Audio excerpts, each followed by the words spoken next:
හින්දි ගෑනලා මේ හිටියා.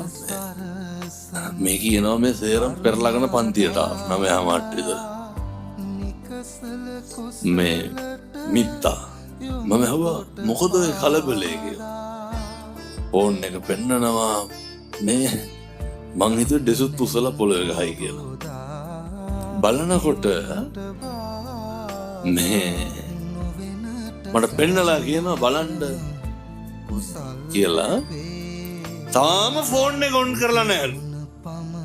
කවුද? කෙල්ල යාළුවා ඉන්න කොල්ලා. තාම ෆෝන් එක ඔන් කරලා නැද්ද? ඔන්ලයින් ඇවිල්ලා නැද්ද කොහෙද? ඔන්ලයින් ඇවිල්ලා නැහැ කියලා. මං කිව්වා ඉතින් කෝල් එකක් කරන් බලන්න. මේ නෑ මට සැකයි. මේ දවස් මං එදා තමයි තේරුම් ගත්තේ අනුන් ගැන සැක කරලා මිනිස්සු කොච්චර පිච්චෙනවද? මොකටද පින්නතුනේ අනුන් ගැන සැක කරලා අපි පිච්චෙන්නේ?